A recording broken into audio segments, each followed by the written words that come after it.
সামিআতুন নবিয়্য সাল্লাল্লাহু আলাইহি ওয়াসাল্লাম ইয়াকুল।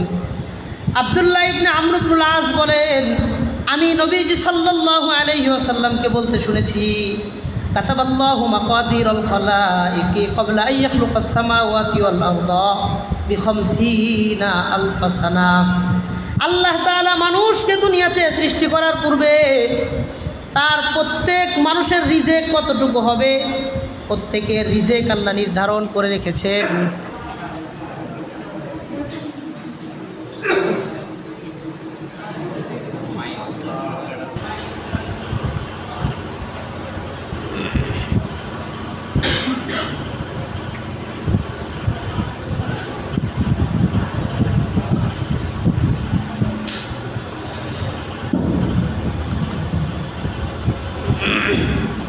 সবাই আমরা এদিকে একটু মনোযোগ দিই। নবীজি সাল্লাল্লাহু আলাইহি ওয়াসাল্লামের হাদিস, মুসলিম শরীফের হাদিস। বলেন হাদিসটা দুর্বল না সহি? সহি। মুসলিমের হাদিস তো, বুখারী মুসলিমে কোনো দুর্বল হাদিস নাই, সব সহি হাদিস। এই হাদিসে আব্দুল্লাহ ইবনে আমর ইবনুল আস রাদিয়াল্লাহু আনহু, এক সাহাবী, তিনি বলেন 6641 নম্বর হাদিস, তিনি বলেন, وعن عبد الله بن عمرو بن العاص رضي الله عنه قال سمعت النبي صلى الله عليه وسلم يقول। আব্দুল্লাহ ইবনে আমর ইবনুল আস বলেন, আমি নবীজি সাল্লাল্লাহু আলাইহি ওয়াসাল্লামকে বলতে শুনেছি, কাতাবাল্লাহু মাকাদিরাল খালাইকি ক্বাবলা আন ইয়াখলুকাস সামাওয়াতি ওয়াল আরদা বি50 আলফ সানা। আল্লাহ তাআলা দুনিয়াতে মানুষ তৈরি করার আগে প্রত্যেকটা মানুষের রিজেক সম্পর্কে আল্লাহ নির্ধারিত ফয়সালা করে রেখেছেন। কতদিন আগে ফয়সালা করেছেন? নবী বলেন বি50 আলফ সানা। মানুষ তৈরির 50,000 বছর আগে তার রিজেক আল্লাহ নির্ধারণ করেছে। একজন মানুষ দুনিয়াতে আসার 50,000 বছর আগে আল্লাহ তার রিজেক নির্ধারণ করে রাখছে। বলেন কয় হাজার বছর আগে? আমার কথা না, নবীজির কথা, নবীজির কথা। বি50 আলফ সানা, 50,000 বছর আগে তার রিজেক আল্লাহ নির্ধারণ করে রাখছে। এই জন্য রিজেকের জন্য আমি আপনি চেষ্টা করব ঠিক, কিন্তু ভরসা করব কার উপর? বলেন আমি আপনি রিজেকের জন্য ভরসা করব কার উপর?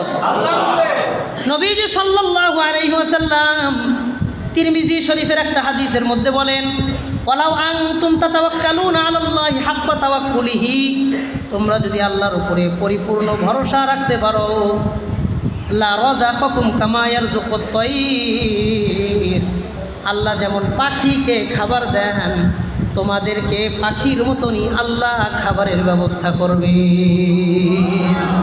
তোমরা যদি পরিপূর্ণ আল্লাহর উপর ভরসা করতে পারো, পাখিকে আল্লাহ যেমন খাবার দেন, ইয়াগদু বিতানান খিমাসান ওয়া তারুহু বিতানা, পাখি সকালবেলা তার বাসা থেকে খালি পেটে বের হয়, বিকেলবেলায় তার বাসায় ভরা পেটে ফিরে আসে। এই পাখি জানে না আমার আজকের খাবার কোথায়, কোন জায়গা থেকে আমি একটা শস্য তুলে খাবো, কোন পুষ্কনির থেকে একটা মাছ আমি খাবো, এই পাখি জানেও না কোথাও তার জন্য রিজেক বরাদ্দ আছে কিনা। প্রত্যেকটা পাখিকে খাবারের ব্যবস্থা করে দেন কে?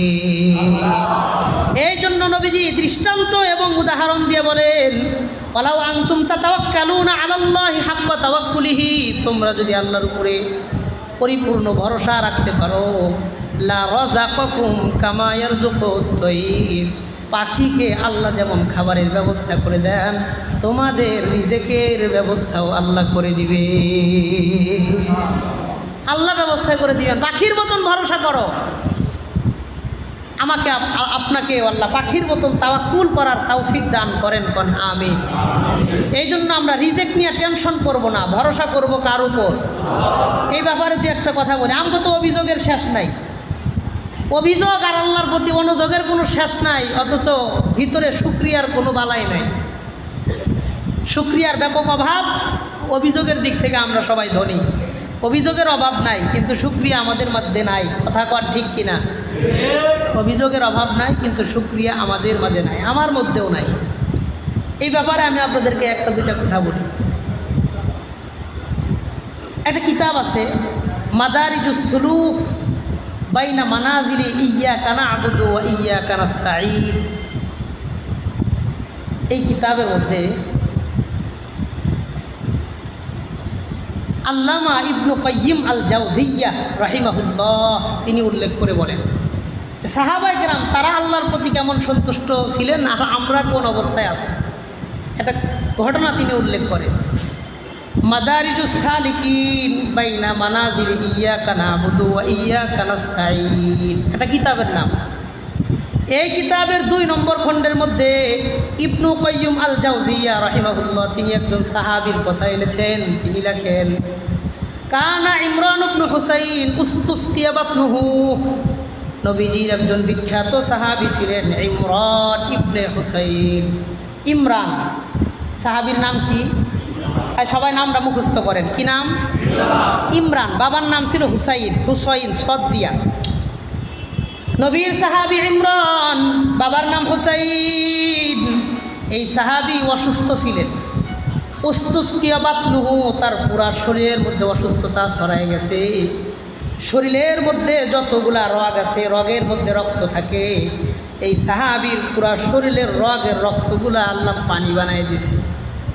রক্ত নাই, পুরা শরীরের রক্তগুলা পানি হয়ে গেছে। ফাবাকিয়া মুলকান আলা যাহরিহি মুদ্দাতান তাওয়িলা, এই সাহাবী তার জীবনের লম্বা সময় শুধু পিঠের উপর ভর করে শুয়ে শুয়ে কাটায় দিছে। ওয়া হুয়া তারিহুল ফিরাশ লিসালাসিনা আমা, এই সাহাবী তার বিছানার মধ্যে শুয়ে শুয়ে 30টা বছর পর্যন্ত সময় কাটায় দিছে। লা ইয়াকুদু ওয়া লা ইয়াকুম, এই সাহাবী বিছানা থেকে উঠতেও পারে না, দাঁড়াইতেও পারে না, বসতেও পারে না। একটা বিছানার মধ্যে 30 বছর পর্যন্ত সময় শোয়া। 30 বছর শরীরের কোনো শক্তি নাই, শুধু মুখ দিয়া সামান্য পরিমাণ কথা বলতে পারে আর চোখ দিয়ে দেখতে পারে, উঠতেও পারে না, দাঁড়াইতেও পারে না। ওয়াকাদ তাম্মা তাজহিজু সারিরিন লাহু লিকাযাই হাজাতিহি, তার ওযু ইস্তেনদার জরুরত হইতো। খাটের নিচ দিয়া একটা ছিদ্র করা ছিল, এই ছিদ্র দিয়াই তার সমস্ত ওযু ইস্তেনদার জরুরতগুলো এখান থেকে সারত। তার পরিবারের লোকজন ওযু ইস্তেন্দা এখান দিয়েই পরিষ্কার করত। 1 বছর না, 2 বছর না, 3 বছর না, 30 বছর পর্যন্ত এই সাহাবী ঘরে পড়া ছিলেন। বলেন কয় বছর?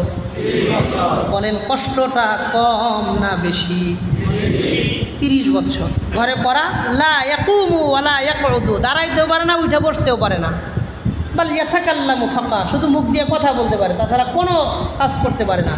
এক বিছানায় 30 বছর শোয়া, খাটের নিচ দিয়ে কাইটা তার ওযু ইস্তেনদার পরিবেশ সেখান থেকে পরিষ্কার করত। এই হালতে এক সাহাবী 30 বছর আছে, নাম ইমরান ইবনে হুসাইন। বলেন কি নাম? ইমরান। ইমরান সাহাবীর নাম ইমরান, বাবার নাম হুসাইন। সামনের কথাগুলো শোনেন। ফাদাখালা আলাইহি মুতাররিফ ইবনে আব্দুল্লাহ, নবীর আরেকজন সাহাবী নাম হলো মুতাররিফ ইবনে আব্দুল্লাহ। মুতাররিফ রাদিয়াল্লাহু আনহু একদিন ইমরান ইবনে হুসাইনের বাসায় আসছে তাকে দেখার জন্য। ফাজাআলা ইয়াবকি, তিনি ইমরানের অবস্থা দেখে অঝরে চোখ দিয়ে পানি পড়তেছে আর কান্না করতেছে। ব্যাপক আকারে চোখ দিয়ে পানি পড়তেছে, তার দাড়ি থেকে টপ টপ করে পানি পইরা মাটিতে মাটি ভিজে যাইতেছে, এমন পরিমাণে চোখ দিয়ে পানি পড়তেছে। ইমরান ইবনে হুসাইন ডাক দিয়ে জিজ্ঞাসা করলেন, লিমাযা তাবকি, আপনি কেন কাঁদতেছেন? আপনার কান্দার কারণ কি? তিনি বললেন, লিমা রাআইতুকা আলা হালাতিল ফাজিয়া, আপনাকে এমন কঠিন অবস্থায় দেখব কোনোদিন কল্পনাও করি নাই। আরে আপনি না নবীর সাহাবী, আপনার উপরে আল্লাহ সন্তুষ্ট, আপনার উপরে আল্লাহ সন্তুষ্ট, সাহাবীদেরকে জান্নাত দেওয়ার ওয়াদা আল্লাহ করেছেন, তারপরেও আপনার জীবনে এমন কঠিন সময় কেন যাইতেছে? আপনার কঠিন অবস্থা দেখে আমি আমার চোখের পানি নিয়ন্ত্রণ করতে পারতেছি না।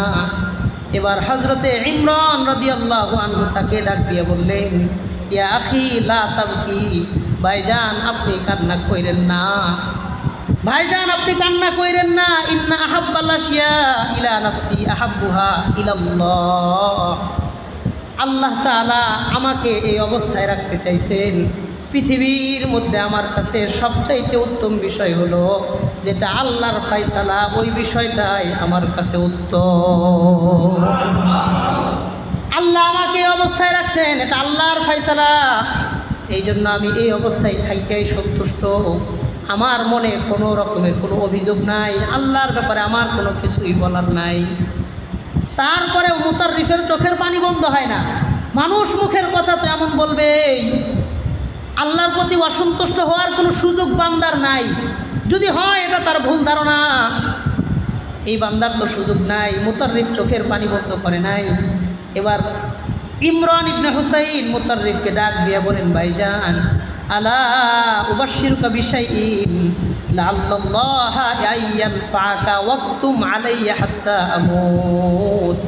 ভাইজান আমি আপনাকে একটা সুসংবাদ দিতে চাই, হতে পারে আপনার কিছুটা উপকার হবে, কিন্তু আপনি আমাকে ওয়াদা দিবেন আমি মরণের আগ পর্যন্ত এই কথা কাউকে বলবেন না।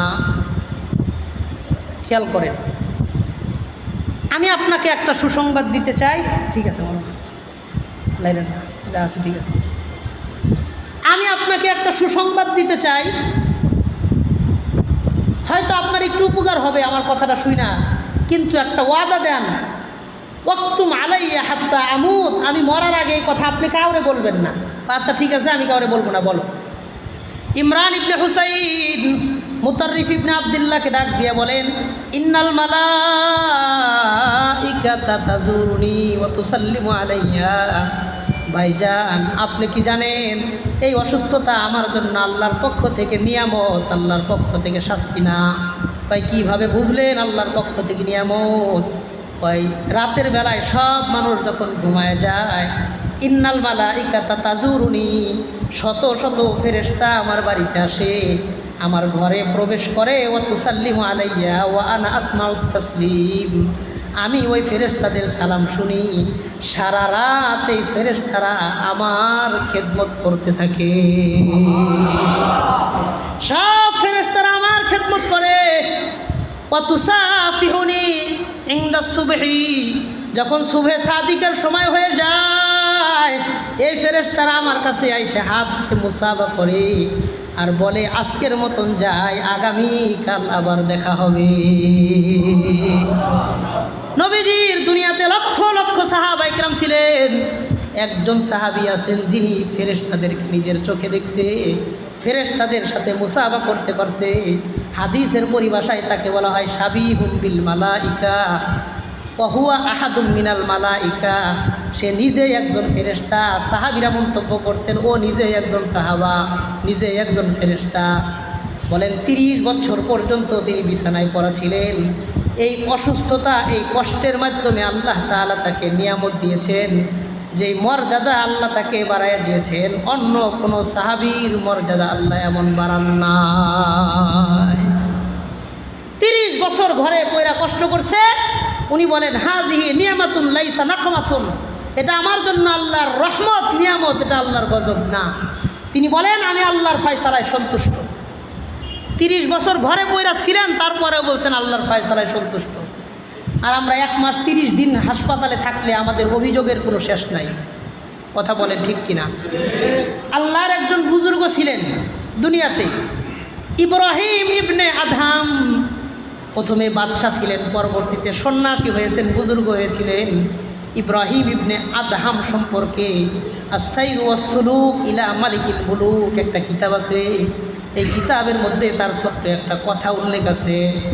মাররা ইব্রাহিম ইবনে আদহাম লিরদ, ইব্রাহিম ইবনে আদহাম একবার একজন মানুষের পাশ দিয়ে যাইতেছিলেন, যেই লোকটা খুব বেশি টেনশন করতেছে, পেরেশানিতে আছে, অনেক বেশি টেনশন।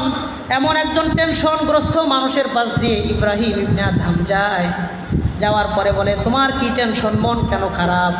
লোকটা অভিযোগ করে, আমার এই সমস্যা, সেই সমস্যা, নানান রকমের সমস্যার কথা বলে। ইব্রাহিম ইবনে আদহাম তারে বলেন, ইন্নী সাইলুকা আন সালাতিন ফাজিবনি, আমি আপনাকে 3টা প্রশ্ন করতে চাই। আদহাম এক লোকের পাশ দিয়ে যাইতেছেন, দেখে লোকটা খুব পেরেশানিতে আছে, ব্যাপক পেরেশানি করতেছে। তো তিনি ডাক দিয়ে জিগাইলেন, কি টেনশন, কি পেরেশানি? অনেকগুলা কথা বললো, আমার এই অসুবিধা, সেই অসুবিধা। অনেক কথা বললেন। বলার পরে ইব্রাহিম ইবনে আদহাম ওই লোকটারে ডাক দিয়ে বলতেছেন, ইন্নী সাইলুকা আন সালাসিন আজিবনি, আমি আপনাকে 3টা প্রশ্ন করি, আপনি আমার 3টা প্রশ্নের একটু জবাব দেন। কয় কি আপনার প্রশ্ন? তিনি 1 নম্বর ডাক দিয়ে বললেন, হাল ইয়াজরি ফি হাযাল কাউনি শাইউন লা ইউরিদুহুল্লাহ। 1 নম্বর প্রশ্ন, এই দুনিয়াতে কি এমন কিছু হয় যেটা আল্লাহ তাআলা চান না? বলেন, এই দুনিয়াতে এমন কোনো কিছু কি হয় যেটা আল্লাহ চান না? কথা বলেন, দুনিয়াতে কি এমন কোনো কিছু হয় যেটা আল্লাহ চান না? আল্লাহর চাওয়ার বাইরে এই দুনিয়াতে কোনো কিছু হয়? আবার বলেন, আল্লাহ যেটা চান না এমন কোনো কিছু কি দুনিয়াতে হয়?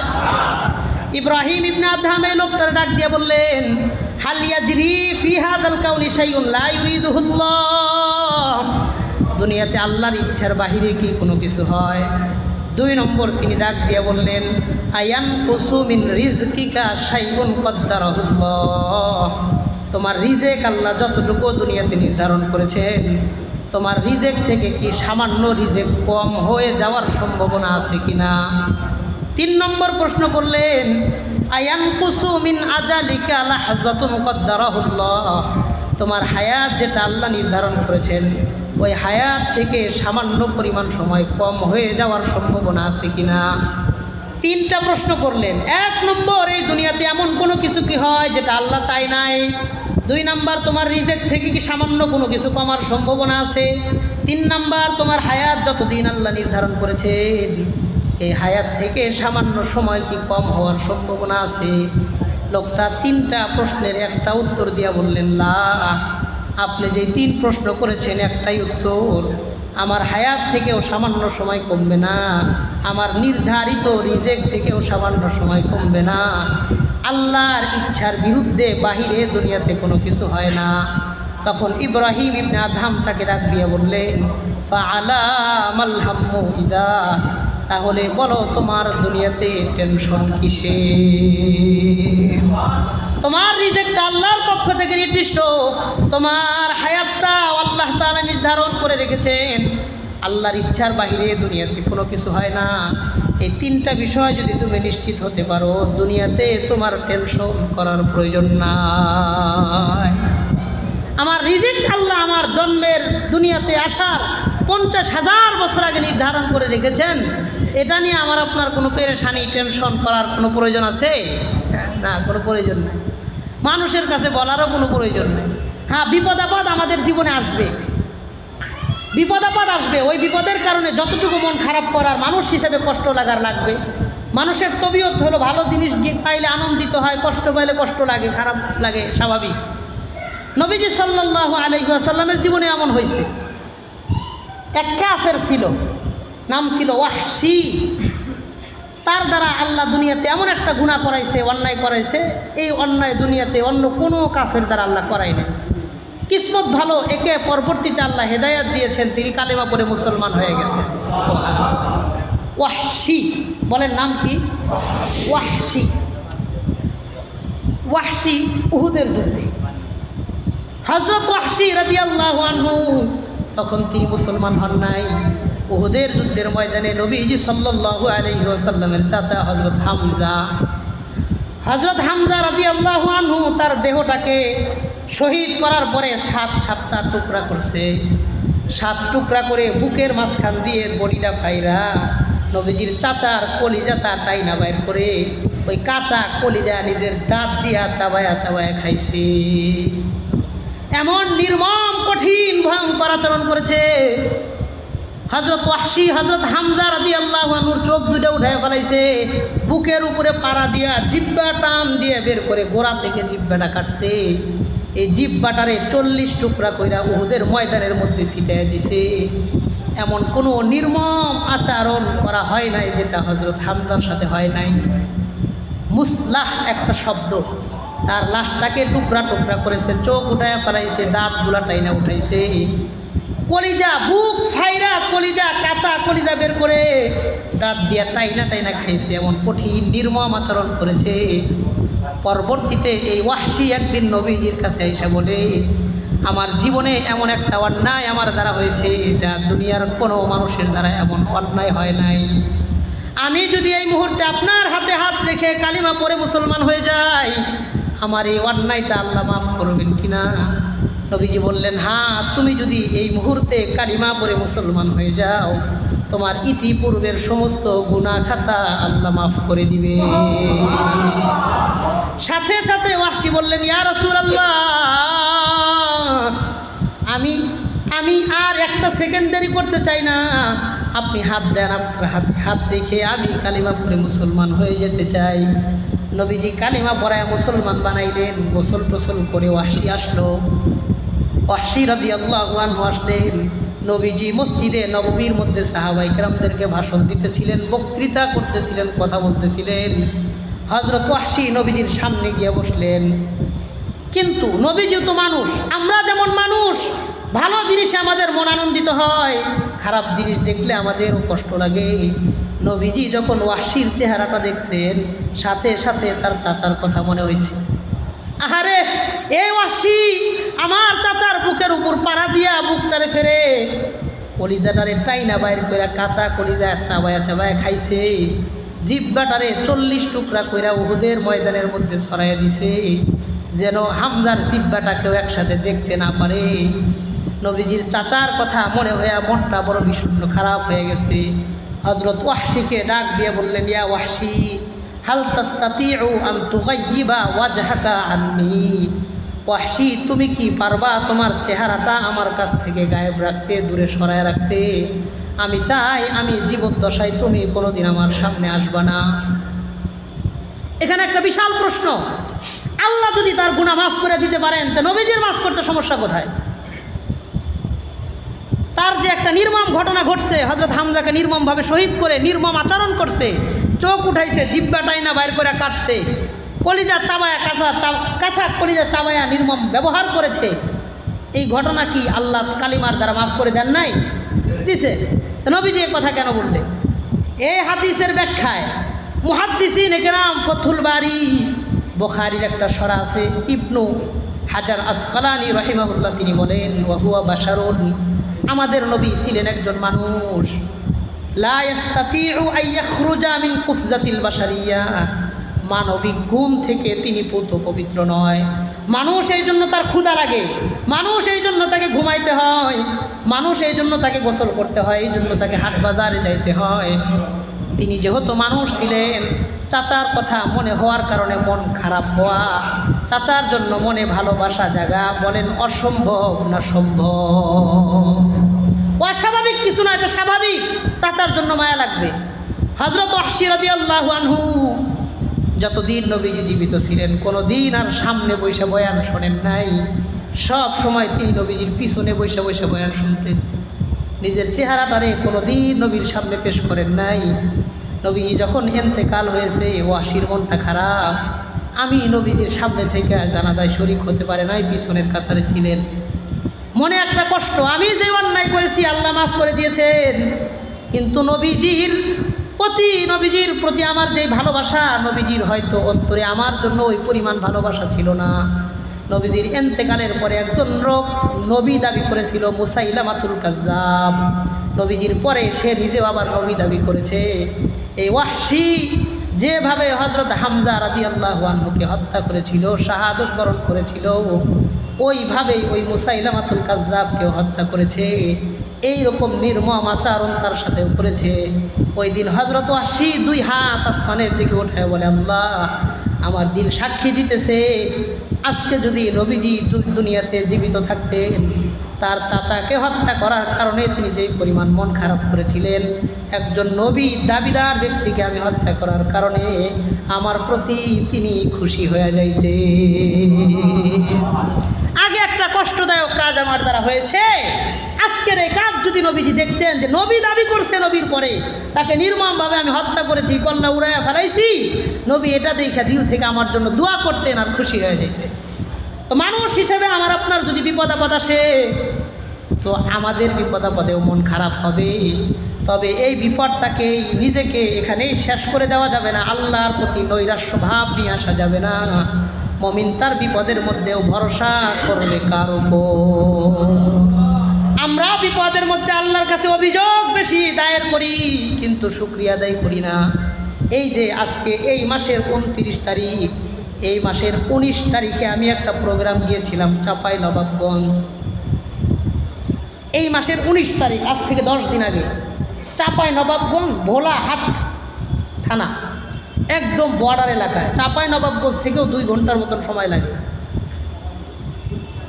দূরের পথ। এই জন্য আমি আমার ছোট গাড়ি নিয়ে যাই নাই, বড় বিজনেস ক্লাস দেশ ট্রাভেলস আছে একটা, ওইদিকে ভালো গাড়ি, ওটাতে গেছি। আসার সময় গ্রামীণ ট্রাভেলস ভালো একটা গাড়ি, ওইটাতে আসছি। তো যেগুলো দামি গাড়ি হয়, বিজনেস ক্লাস, এসি, স্লিপার, ওই গাড়িগুলোতে হকারও ওঠে না, আবার ফকিরও ওঠে না, উঠতে দেয় না। কথা ঠিক আছে না? কোনো হকারও ওঠার অনুমতি নাই, কোনো ভিক্ষুক ফকিরও ওঠার অনুমতি নাই।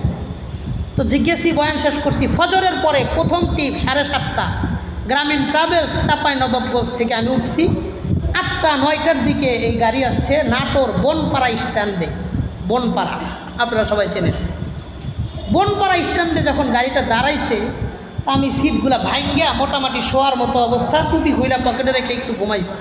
সারা রাত ঘুম নাই, ফজর কইরা গাড়িতে উঠা ঘুমাইছি। হঠাৎ করে এই গাড়ির মধ্যে একটা সালাম শোনা গেছে, খুব সুন্দর করে স্পষ্ট ভাষায় সালাম দিয়েছে, আসসালামু আলাইকুম ওয়া রাহমাতুল্লাহি ওয়া বারাকাতুহু। লম্বা করে একটা সালাম দিয়েছে। সালাম দেওয়ার পরে বলে, সম্মানিত যাত্রীগণ, আমার নাম মোহাম্মদ জাহাঙ্গীর আলম, আমি একজন ইলেকট্রিশিয়ান, মিস্ত্রি ইলেকট্রিশিয়ান, আমি ইলেকট্রিকের কাজ করতাম। আমি একজন উচ্চশিক্ষিত মানুষ, আমি কোনো ভিক্ষুক নয়। রাষ্ট্রীয় একটা প্রজেক্টে কাজ করতে গিয়া মেন সুইচে অসুবিধা হয়ে যাওয়ার কারণে, দুর্ঘটনাজনিত কারণে আমার 2টা হাত আমি হারায় ফেলাইছি। আমি দূর থেকে তাকায় দেখলাম ডান হাতটা এখান থেকে নাই, বাম হাতটা ওইখান থেকে নাই। একজন মানুষের 2টা হাত নাই। উনি বলতেছেন আমি কোনো ভিক্ষুক নয়, আমি মূর্খ মানুষ না, আমি শিক্ষিত মানুষ, আমি সুস্থ মানুষ, আমি অসুস্থ মানুষ না। কিন্তু উপার্জন করার, রিজেক তালাশ করার যে যোগ্যতা আমার ছিল, আল্লাহ ওই যোগ্যতাটা আমার কাছ থেকে ছিনিয়ে নিছে। এখন আমি বেঁচে আছি, সুস্থ আছি, কিন্তু উপার্জন করার মতো ক্ষমতা আমার নাই।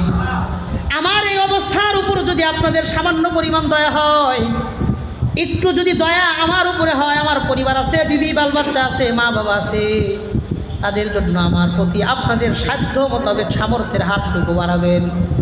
এমন কথা বলতে বলতে লোকটা যখন গাড়ির ভিতরে আসতেছিল, আমি আমার পকেট থেকে আমি মানিব্যাগটা বের করেছি। পকেট থেকে মানিব্যাগটা বের করার পর 200 টাকার একটা নোট, একদম কচকচা একটা নোট, 200 টাকার একটা নোট আমি বের করে আমার সিট থেকে তার দিকে হাত দিয়ে বাড়াই দিয়েছি যে টাকাটা আপনি নেন। ওই লোকটা আমার দিকে তাকায় বলে, হুজুর, আপনার টাকাটা হাত দিয়া ধরে পকেটে রাখার মতন আমার 2টা হাত নাই। আপনার যে টাকাটা ধরে আমি পকেটে রাখবো, এই হাত আমার নাই। আমি তাকায় দেখলাম তার জামার ডান পাশে একটা পকেট, বাম পাশে একটা পকেট। এই লোকটা সুন্দর করে জামাটা আমার দিকে আগায় দিয়ে বলতেছে, হুজুর, এই পকেটে টাকাটা দিয়ে দেন, যদি ভাঙতি প্রয়োজন হয় এখান থেকে ভাঙতি নিয়ে নেন। এই ঘটনা দেখার পর আমি আমার জীবনে একটা গুরুত্বপূর্ণ শিক্ষা নিয়েছি। আমাকে আপনাকে আল্লাহ যে 2টা হাত দিয়েছেন, মরণ পর্যন্ত খালি জমিন আর মাটির মধ্যে যদি কপাল লাগায় সেজদা করতে থাকি, এই 2টা হাত যে আল্লাহ সুস্থ রাখছেন, এই 2টা হাতের শুকরিয়ার জন্য কিয়ামত পর্যন্ত সেজদায় পড়ে থাকলেও শুকরিয়া আদায় করে শেষ করা যাবে না। আপনি মরণ পর্যন্ত যদি জমিনে সেজদা দিয়ে থাকেন, কাদা মাটির মধ্যে যদি সেজদায় পড়ে থাকেন, আল্লাহর কসম করে বলি, 2টা হাত যে আমার আপনারা আল্লাহ দিয়েছেন, এই 2 হাতের শুকরিয়া কোনো দিন আদায় করে শেষ করা সম্ভব না। কোনো দিন শুকরিয়া আদায় করা সম্ভব না, অসম্ভব, কোনো মানুষের দ্বারা সম্ভব না। এই জন্য আল্লাহ তাআলা মানুষের প্রত্যেকটা অঙ্গ প্রত্যঙ্গই বানাইছেন, প্রত্যেকটা অঙ্গ প্রত্যঙ্গের নির্দিষ্ট নির্দিষ্ট কাজ আছে। হাত বানাইছেন, হাতের কাজ আছে। চোখ বানাইছেন, চোখ দিয়ে দেখার জন্য চোখের কাজ আছে। পা দিয়েছেন, পা দিয়ে হাঁটার জন্য কাজ আছে। মুখ দিয়েছেন, খাওয়ার জন্য কাজ আছে। নাক দিয়েছেন, ঘ্রাণ নেওয়ার জন্য কাজ আছে। হাতের কাজগুলো পায়ে করতে পারে না, পায়ের কাজগুলো হাত দিয়ে করা যায় না, চোখের কাজ মুখে করতে পারে না, মুখের কাজ চোখ দিয়ে হয় না। প্রত্যেকটা অঙ্গ প্রত্যঙ্গের কাজ আছে, কিন্তু মানুষের শরীরের মধ্যে আল্লাহ একটা অঙ্গ দিয়েছেন যার কোনো কাজ নাই, সেটা হলো কপাল। এই কপাল দিয়ে মানুষ দেখতেও পারে না, কপাল দিয়ে হাঁটতে পারে না, কপাল দিয়ে খাইতে পারে না, কিছুই করতে পারে না। মানুষের কপালটা আল্লাহ বানাইছেন শুধুই আল্লাহর কদমে সেজদা দেওয়ার জন্য। এই যে মানুষের একটা কপাল আল্লাহ বানাইছেন, কোনো কাজ নাই, বিশ্বাস করেন এই কপালের কোনো কাজ নাই, কোনো কাজ নাই, একটাই কাজ, সেটা হলো শুধু আল্লাহর কদমে মানুষ সেজদা দিবে। এই সেজদার জন্য আল্লাহ মানুষের কপাল দিয়েছে। কিন্তু এই কপাল নিয়ে সে পুরা দুনিয়া ঘুরে বেড়ায়, দুনিয়ার সমস্ত কাজকর্মই করে, কিন্তু আফসোস লাগে মসজিদে যখন হাইয়া আলাস সালাহ হাইয়া আলাল ফালাহ বলে বলে তাকে ডাক দেওয়া হয়, ওই সময়ও দোকানে বসে বসে সে কাস্টমারের অপেক্ষা করে, মসজিদে গিয়া আল্লাহর শুকরিয়া করে নামাজ আদায় করে না। হাজারো হাজারো দোকানদার আপনাদের এলাঙ্গা বাস স্ট্যান্ডে পাইবেন, মসজিদের একামত শোনে, ইমাম সাহেব নামাজে কেরাত পড়তেছে, ইমাম সাহেবের কেরাতটাও পর্যন্ত কান দিয়ে শোনে, তারপরেও দোকানের শাটার বন্ধ করে মসজিদে গিয়ে নামাজ পড়ে না। এমন মানুষ, এমন ব্যবসায়ী এই এলাকার মধ্যেও আছে না? না, অভাব নাই, অভাব নাই। অথচ আপনি কাস্টমারের জন্য অপেক্ষা করতেছেন, জমিনে বৈশা বৈশা অপেক্ষা করেন, অথচ আল্লাহ বলেন ওয়াফিস সামাই রিজকুকুম ওয়া মা তুআদুন, তোমাদের জন্য আল্লাহ যা কিছু দিবেন, যা রিজেক রাখছেন সব আসমানে। এই জন্য বলেন রিজেকের জন্য আমরা চেষ্টা মেহনত করব, জমিনে না আসমানে? আসমানে চেষ্টা করতে হবে, আসমানের মালিকের কাছে বলতে হবে। জমিনে বৈশা বললে কোনো লাভ নাই, কোনো লাভ নাই। রিজিক আর দুনিয়ার সম্পত্তি মানুষকে আখেরাত থেকে বিমুখ করে দিয়েছে। আমি অনেক মাহফিলে বলি, এই যে দেখেন বিসমিহি তাআলা দারুস সালাম হিফজ মাদ্রাসা, হাফেজ ছাত্রদের পাগড়ি প্রদান উপলক্ষে দোয়া ও ইসলাহি মাহফিল অনেক সুন্দর করে মুফতি সুলাইমান হাবিব ভাই দামাত বারাকাতুহু